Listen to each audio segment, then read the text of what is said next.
எனக்கு இந்த ஆப்பர்ச்சுனிட்டி கொடுத்ததுக்கு ஒரு பிக் தேங்க்ஸ். சாரை மீட் பண்ண உடனே அது ஒரு சென்னையில் தான் ஷூட் பண்ணணுன்னு பேசிகிட்டு இருந்தோம். அப்புறம் இதை வந்து ஊட்டியில் பிளான் பண்ணலாம் சார் அப்படின்னு சொல்லி அனுப்பிச்சாரு. ஒரு பார்க்குக்கு போய் ஒயிட் ஷார்ட்ஸ் லேண்ட்ஸ்கேப்ஸ் எடுத்துகிட்டு வா, ப்ளஸ் வந்து 2 பேர் நடக்கிற மாதிரி மட்டும் எடுத்துகிட்டு ஃபோன்லேயே எடுத்துகிட்டு வந்து எனக்கு அனுப்பிச்சி விடுன்னு சொன்னார். ஸோ நெக்ஸ்ட் டே காலையில் போய் ஷூட் பண்ணி ஃபோன்லேயே எடுத்து சார் கண்பறதுக்கு முன்னாடியே சார் சொன்னார், சொல்லாமல் நம்ம ஊட்டியில் தான் ஷூட் பண்ணுறோன்னு சொன்னார். ரொம்ப சந்தோஷமாக இருந்தது. ஸோ அங்கே போன நல்ல கிளைமேட்ஸ், கலர்ஸ், இந்த மாதிரியான விஷயங்கள் ரொம்ப அருமையாக இருந்தது. ஒரு சின்ன டீமாக போய் சூப்பராக பண்ணோம். So thank you so much sir. Thanks for the wonderful opportunity and thank you all. என் பேர் பிரபு சாஸ்தா. அரவிந்த் அப்படின்ற ஒரு கேரக்டர் பண்ணியிருக்கேன் ட்ரீம் கேர்ள் படத்தில். எனக்கு இந்த ஆப்பர்ச்சுனிட்டி தந்த பாரதி சார் ரொம்ப நன்றி. ஃபர்ஸ்ட் ஆஃப் ஆல் வந்தவங்க எல்லாருக்கும் நன்றி. நர்வஸாக இருக்குது சார். வணக்கம் சார். வணக்கம் சார். சாரோட மைண்டில் வந்து ஒரு வேர்ல்டு க்ரியேட் ஆகி அந்த வேர்ல்டில் வந்து நானும் ஒரு பார்ட்டாக இருக்கேன். சார் ரொம்ப அன்பானவர். அவர் பேசுகிற மொழியே வந்து அன்பு தான். நெகட்டிவாக எதுவும் பேச மாட்டார். அவர் படமும் அந்த அளவுக்கு பாசிட்டிவாக இருக்கும் அவரோட thought process. And Solomon sir வந்து என்ன இந்த படத்துக்கு வந்து அவர் தான் காஸ்ட் பண்ணார். ஸோ அவர் வந்து ஒரு சினிமாட்டோகிராஃபி கௌதம் மேனன் அப்படின்னு சொல்லலாம். அந்த மாதிரி ஒரு லவ் லாங்குவேஜ் இருக்கும் அவரோட விஷுவல்ஸில். அவர் ஒரு கலர் ஒன்று சூஸ் பண்ணி அதை போட்டுட்டு வந்து நிற்க வச்சார் அப்படின்னா அது ஒரு மாதிரி ரொம்ப நல்லாயிருக்கும். அண்டு மணிவண்ணன் சார் எனக்கு ரொம்ப பிடிக்கும். அவர் அடிக்கடி ஞாபகப்படுத்துறது வந்து நம்ம ஹேமந்த் அண்ணா.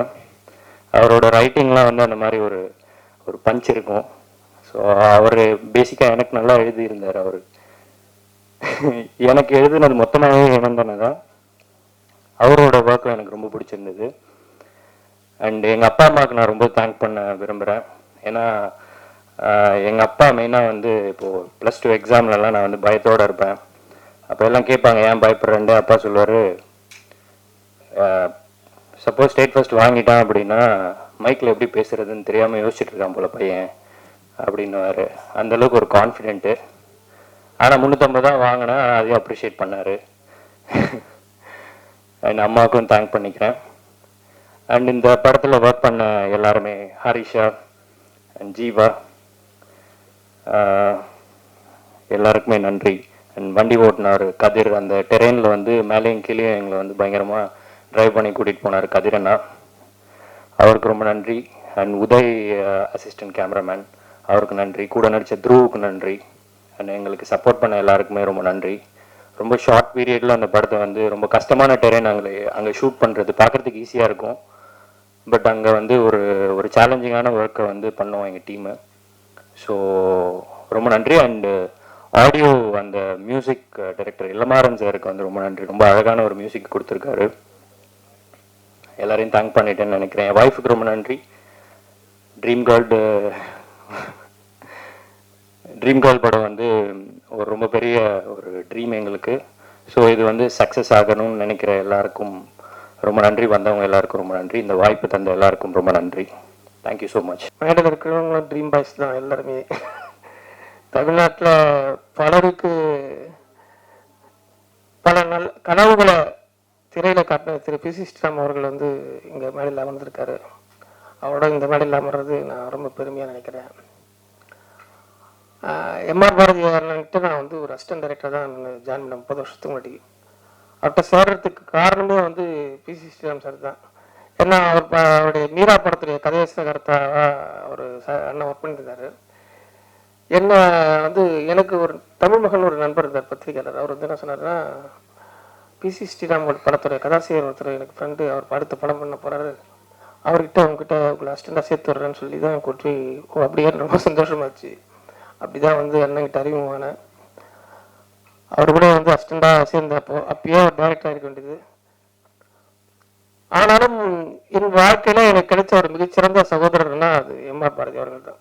கடந்த 30 வருடமா வந்து தொடர்ந்து நான் யார் எங்கள் அப்பா அம்மாவை சந்திக்கிறனோ இல்லையோ, இந்த உறவுல சந்திக்கிறனோ இல்லையோ, தொடர்ந்து எனக்கு ஒரு சகோதரனா வந்து இந்த நகரத்தில், பெருநகரத்தில் ஒரு நம்பிக்கையை ஊட்டக்கூடிய ஒரு நீரூற்று மாதிரி அவர் வந்து எம்ஆர் பாரதி அவர்கள் இந்த சென்னை நகரத்தில் இருந்திருக்கிறார்.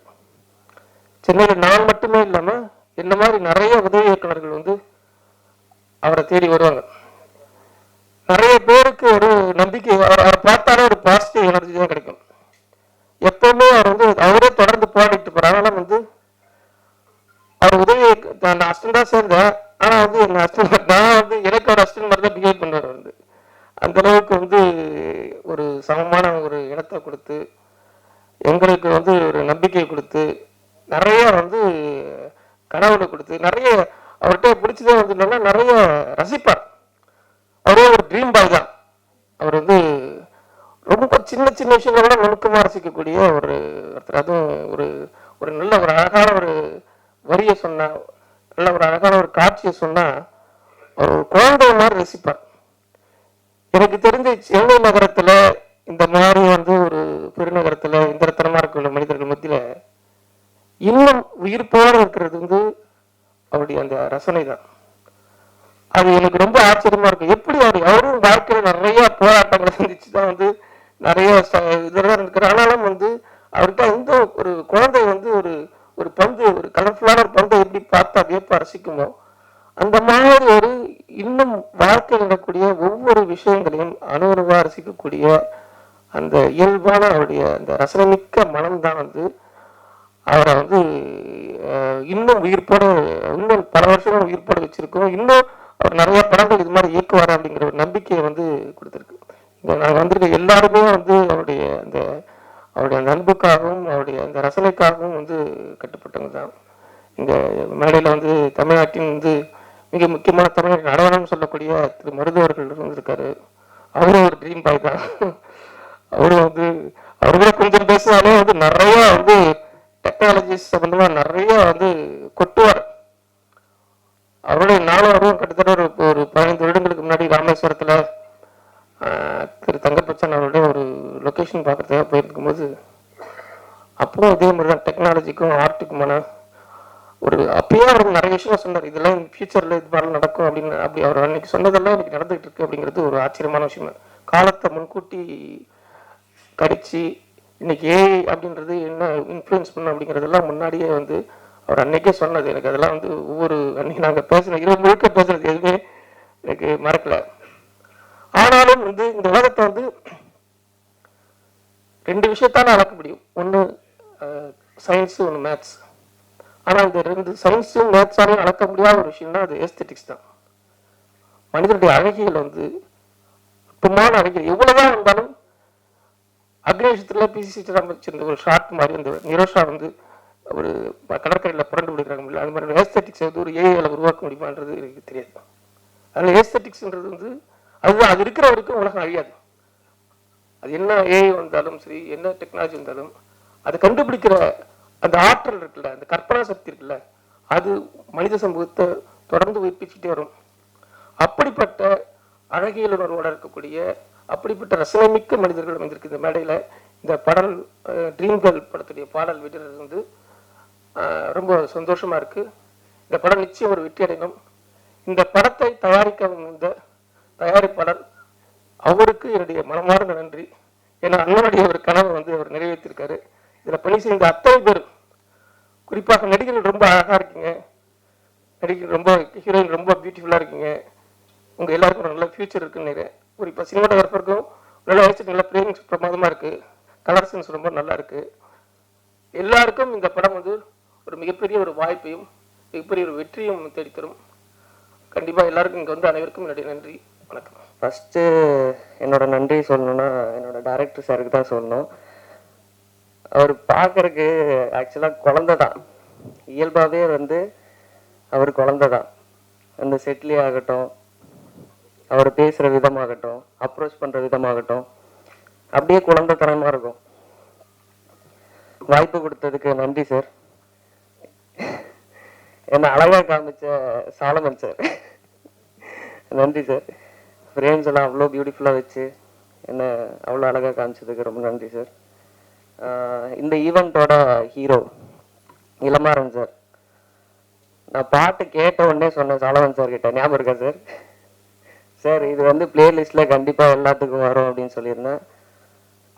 சொன்ன மாதிரியே வந்து எல்லாத்துக்கும் ஒரு ஃபேவரட் சாங்காக அமைஞ்சிருக்கு. எடிட்டர் சார் அகமத் ப்ரோ, நாங்கள் ப்ரிவ்யூ ஷோவில் பார்த்தோம், அவ்வளோ கிறிஸ்பாக எடிட் பண்ணியிருந்தாரு, நல்லா இருந்துச்சு. Thank you bro, thank you so much. Dialogue writers Hemanth bro, நானும் அவரும் ரொம்ப நிறைய டிஸ்கஸ் பண்ணியிருப்போம் இந்த படத்தில். எனக்கு என்ன சேஞ்சஸ் வேணுனாலும் அவர்கிட்ட தான் கேட்பேன், வித் டைரக்டர் சாரோட அப்ரூவலோட. அந்த ஃப்ரீடம் வந்து டைரக்டர் எனக்கு கொடுத்துருந்தாரு. Hemanth bro, thank you so much. அப்புறம் என் கூட நடித்த கோ ஆர்டிஸ்ட் எல்லாருக்கும் நன்றி. ஹரிஷா, சாஸ்தா, அதுக்கப்புறம் எல்லா இந்து ஆல்ரெடி தெரியும், எல்லாருக்கும் நன்றி. இப்போது என்ன சொல்கிறது, ரொம்ப நர்வஸாக இருக்குது. இது என்னோட முதல் ஸ்டேஜ் தான் ஆக்சுவலாக. ட்ரீம் கேர்ள் அப்படின்ற ஒரு ப்ராஜெக்டில் அறிமுகமாக இருக்கேன் ஹீரோவாக. ஆக்சுவலாக இது வந்து என்னோட ட்ரீம் ப்ராஜெக்ட் தான், ஏன்னா ஃபஸ்ட் ப்ராஜெக்ட் எல்லாத்துக்கும் ஸ்பெஷல் தான். நான் இந்த மேடையில் நிற்கிறேன் அப்படின்னா அதுக்கு முழுக்க ஒரு காரணமாக இருந்த ஒரே ஒரு பர்சன் என்னோட லைஃப்பில் என்னோட அப்பா மட்டும்தான். ஏன்னா அவர் மட்டும்தான் என்னை நம்பினார். இந்த சினிமா அப்படின்னு நான் தேர்ந்தெடுக்கும் போது என்னோட ஃபேமிலி யாருமே நம்பலை, என்னோட ஃப்ரெண்ட்ஸ் யாருமே நம்பலை, என்னோட அப்பா மட்டும்தான் நம்பினார். ஆக்சுவலாக அவர் தான் சொன்னார், நீ போட நான் பார்த்துக்கிறேன் அப்படின்னு சொன்னார். அப்பா இப்போது என் கூட இல்லை, ஸ்டில் நாளிலேருந்து பார்த்துட்ருப்பாருன்னு நினைக்கிறேன். அடுத்தது என்னோட அம்மா. அவங்க என்றைக்குமே வந்து என்கிட்ட எதுவுமே எதிர்பார்த்தது கிடையாது இப்போ வரைக்குமே. நான் எவ்வளோ சம்பாதிக்கிறேன் என்ன ஏது அப்படின்லாம் எதுவுமே கேட்டுக்கவே மாட்டாங்க. எந்த ஒரு கமிட்மெண்ட்டுமே நான் எடுத்துக்கிட்டது இல்லை. என்னோட லைஃப்பில் அவங்களோட லைஃப்பில் யாரும் முக்கியம்னு பார்த்தா நான் மட்டும்தான். அம்மா வந்திருக்காங்க சார், அம்மாவை கூப்பிட்டுக்கலாமா ஸ்டேஜில் ஒரே ஒரு டைம்? மேலே மட்டும் பார்த்து அளவுபடுத்திக்கிட்டோம், இந்த ஆப்பர்ச்சுனிட்டி மிஸ் பண்ண விரும்பல. தேங்க்யூ. கூப்பிட்டுக்கிட்டோமா? ஆமாம். ஆக்சுவலாக ரொம்ப நன்றி சார். ஏன்னா இந்த ஆப்பர்ச்சுனிட்டிக்காக தான் ரொம்ப இயர்ஸாக நான் கஷ்டப்பட்டுட்டு இருந்தேன். Thank you so much. இன்னொரு பர்சனுக்கும் நான் ரொம்ப தேங்க் பண்ணணும், என்னோட அக்கா. எமோஷ்னலாகவும் சரி ஃபினான்ஷியலாகவும் சரி என்னோட பின்னாடி நிற்கிற ஒரே ஒரு பர்சன் வந்து என்னோட அக்கா மட்டும்தான். அக்கா துபாயில் இருக்கா, பார்த்துட்ருப்பாங்கன்னு நினைக்கிறேன். ஓகே, ரொம்ப எமோஷ்னலாக பேசிகிட்டு இருக்கேன்னு நினைக்கிறேன். தேங்க்யூ ஸோ மச் எல்லாருக்கும், இங்கே வந்த எல்லா பத்திரிகை நண்பருக்கும், கெஸ்ட்டு எல்லாருக்கும், என்னோட கோ ஆர்டிஸ்ட், டைரக்டர், கேமராமேன் எல்லாருக்குமே நன்றி. இது முதல் ஸ்டேஜ் இல்லை, இன்னும் மேலே போகணும். அதுக்கு மீடியாவோட சப்போர்ட் கண்டிப்பாக தேவை.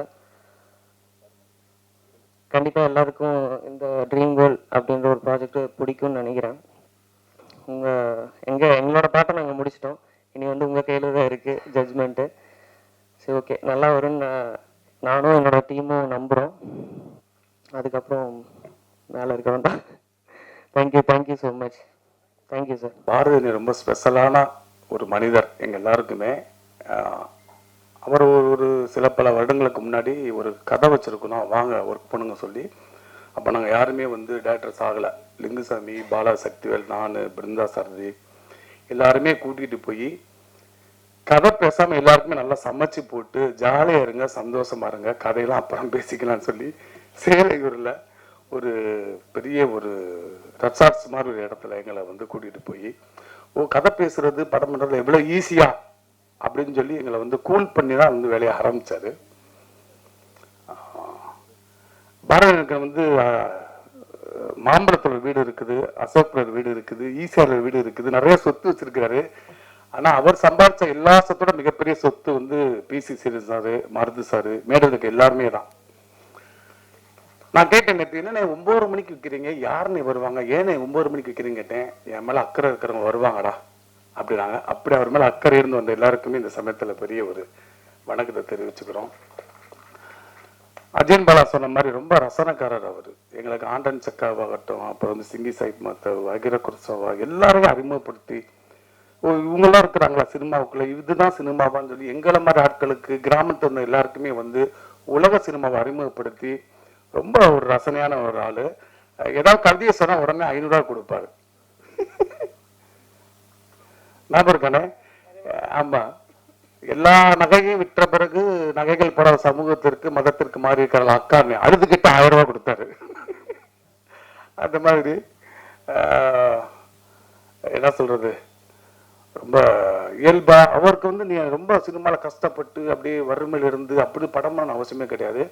அவங்க எல்லாருக்குமே தெரியுமா தெரியல, சார்லோட பதிப்பகம்னு வச்சிருக்காரு அவரு. அது கிட்டத்தட்ட ஒரு 1000 புத்தகங்கள் இன்ஜினியரிங் காலேஜ் புக்ஸ் வந்து அவர் வெளியிட்டிருக்காரு. அண்ணன் வந்து கல்லூரிக்கே போகாத ஒருத்தர், கல்லூரியில படிக்கிற மாணவர்களுக்காக ஒரு 1000 புக்கை வெளியிட்டிருக்க சார்லதா பதிப்பகம் கிட்டத்தட்ட பல கோடி ரூபாயில் வந்து டர்ன் ஓவர் பண்ணிட்டு இருக்கு. அதுவே ஒரு மிகப்பெரிய வெற்றி. சினிமாலாம் ஜாலியா இருக்கும்டா, கஷ்டமே படக்கூடாதுடா, நம்ம என்ன வருது சொல்லணும். நான் அடிக்கடி கேட்கிறப்ப சொல்லுவாரு, உலகத்துக்காக நீ எதையுமே மாட்டிக்காத, நீ செய், அதை உலகம் ஏத்துக்கும். ரொம்ப ஜாலியா இருப்பாரு. இதுவுமே வந்து அந்த ஒரு அடிப்படையில் தான் ட்ரீம்களை உருவாக்கி இருக்கிறாரு, பார்த்தாலே தெரியுது.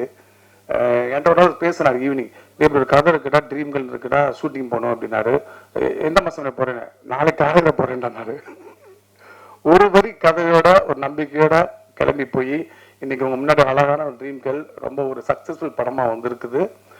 நான் சில ஃபுட்டேஜ்லாம் பார்த்தேன், ரொம்ப யூத்ஃபுல்லா இருந்திருக்குது. அண்ணன் வந்து எல்லாருமே நீண்ட கால நண்பன்னாரு. அவர் வந்து இப்ப பீட்டா குழந்தைகளுக்கும் கதை வச்சிருக்கிறாரு, எடுப்பாரு நான் சொல்லிக்கிறேன். அவருக்கு என்னுடைய வாழ்த்துக்கள். நன்றி, வணக்கம். இந்த ஸ்டேஜ்ல ஷேர் பண்றதே எனக்கு ரொம்ப ஒரு ப்ரெஸ்டீஜாக ஃபீல் ஆகுது. ஏன்னா பிசி ஸ்ரீராம் சார் வந்திருக்காரு. அவர் எவ்வளோ பெரிய லெஜெண்டுன்னு எல்லாருக்குமே தெரியும் சினிமா இண்டஸ்ட்ரியில். அவர் கூட ஒரு ஸ்டேஜ் ஷேர் பண்ணுறதே எனக்கு ரொம்ப ஹாப்பியாக ஃபீல் ஆகுது. தேங்க்யூ ஸோ மச் சார், நீங்கள் இந்த ஈவெண்ட்டுக்கு வந்ததுக்கு. அண்ட் இங்கே வந்திருக்க வசந்த பாலன் டைரக்டர் சார் எல்லாருக்குமே ரொம்ப நன்றி. அண்ட் எனக்கு இந்த மூவியில் கேஸ்ட் பண்ணது சாலமன் சார் தான். சார் தான் ஃபர்ஸ்ட் எனக்கு கால் பண்ணிவிட்டு இந்த மாதிரி ஒரு ப்ராஜெக்ட் இருக்கா ஹரிஷா, நீங்கள் வந்து பாருங்கள் ஆஃபீஸ்ன்னு சொல்லி. அப்போ தான் ஃபர்ஸ்ட் டைம் நான் பாரதி சாரை மீட் பண்ணேன். அண்ட் பாரதி சார் பார்த்தோன்னே ஓகே எனக்கு ஃபிக்ஸ் ஆகிடுச்சு, நீங்கள் தான் வந்து என்னோடய ட்ரீம் கேர்ள் அப்படின்னு சொல்லிட்டு ப்ராஜெக்ட் ஸ்டார்ட் பண்ணோம். அண்ட் லைக் 20-25 டேஸில் ஷூட் பண்ணோம். அண்ட் இப்போது அவுட்புட் பார்க்கும் போது ரொம்ப ஹாப்பியாக இருக்குது. பிகாஸ் ஒரு ஃப்ரேம்ஸும் அவ்வளோ அழகாக இருக்குது. சாலமன் சார், நீங்கள் you done a great job. Like thank you so much. நாங்கள் இவ்வளோ அழகாக இருக்கும்னு சொல்லி எங்களுக்கு இப்போ தான் தெரியுது ஸ்க்ரீனில் பார்க்கும்போது. அண்ட் ஹேமந்த் சார் எல்லாருக்கும் ரொம்ப தேங்க்ஸ் இந்த ப்ராஜெக்டில் ஒர்க் பண்ணதுக்கு. அண்ட் லைக் எங்க கூட ஒர்க் பண்ண co artist like Prabhu and Jeeva எல்லாருக்குமே ஒரு பெரிய தேங்க்ஸ். லைக் ஒரு ஃபேமிலி மாதிரி தான் ஒரு 15-20 டேஸ் இருந்துச்சு. ரொம்ப ஜாலியாக ஷூட் போச்சு. அண்ட் கரெக்டாக 6 ஆயிடுச்சுன்னா பேக்கப் பண்ணிடுவார் சார். ஸோ அது வந்து எல்லா ஆக்டர்ஸ்க்கும் ரொம்ப ஹாப்பியாக இருக்கும்.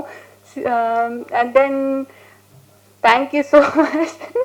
இவங்க எல்லாமே இந்த செட்டில் அவங்க வந்தாலே அவ்வளோ கலகலன்னு இருக்கும், அவ்வளோ ஜாலியாக இருக்கும். And like thank you so much for like I am so pleasure to have a screen space with you. Thank you and thank you so much.